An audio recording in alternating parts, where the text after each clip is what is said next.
mobile phone hanging on a bootlace. Our Berlin correspondent, Frederick Pleitgen, is another CNN pioneer who's been using internet technology to bring us reports from hotspots all around the world, most recently from burning hillsides in Greece. And another one of our correspondents who's helped develop many of our innovations over the years is our senior international correspondent, Nick Robertson, who actually started his CNN career as an engineer. This year he put two modems together to give us near-perfect broadcast quality lives from Pakistan and Afghanistan.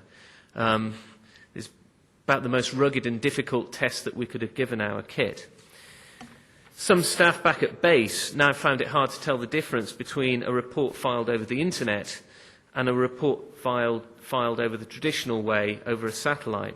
So I asked Nick to give us some brief perspective on how far he thinks the technology has come. So I wondered if you could just play that first short video, please.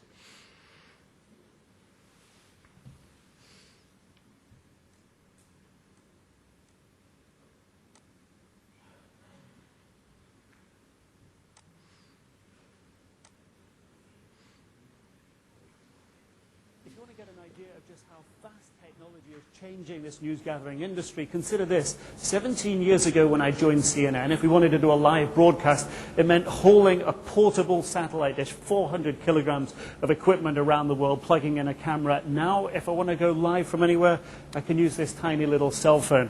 And I'll give you another example. I was in Africa recently, in Chad, close to the border with Darfur. We were going to a village where the villagers had been forced out. We were told that there was armed Arab militia in the area. When we got there, these were going to be the main pictures for the story. When we got there, our camera was broken, so I had to shoot it on my cell phone. I shot a little stand-up on the cell phone. I shot an interview on the cell phone, and this was the main part of our story. But that is only part of that story.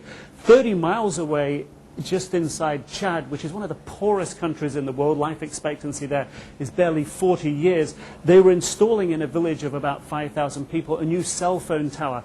And the message here is that technology knows no boundaries of ethnicity, it knows no boundaries of poverty or riches. It is expanding across the world and it's changing the nature of what we do. Thank you.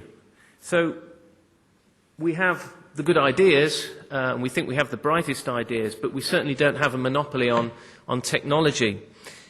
These days, millions of cameras scan the world, and when big news breaks, more often than not, the first pictures don't come from a card-carrying journalist. So the citizen journalist isn't anything new, but the spread of camera phones and the ability for pictures to be seen by a global audience on the internet within seconds has changed everything for news operators like us. So when the first pictures come from a mobile phone, the challenge for us is to get those pictures on our network first. Now, I know some people in our industry find it hard to embrace the role that the citizen journalist has. Well, I think they need to get real. The news doesn't just happen where a professional reporter is based.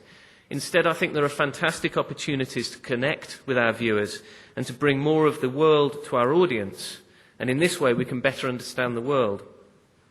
So we at CNN want to bring this citizen journalism into the core of what we do, which is why we started CNN iReport, which is a means to let our viewers get their pictures on CNN and for CNN to bring more news to more people. And it's not hard to think of examples. In the past 2 or 3 weeks, some of the lead stories for CNN have come from members of the public. Here are the Greek fires, where we were inundated with many photos and videos and emails from people in Greece. We have the dramatic bridge collapse in the United States. And we have Hurricane Dean, which hit the Caribbean and Mexico. Go back a few more weeks, and 2 of our biggest stories for the entire year have come with the help of members of the public, and I'm talking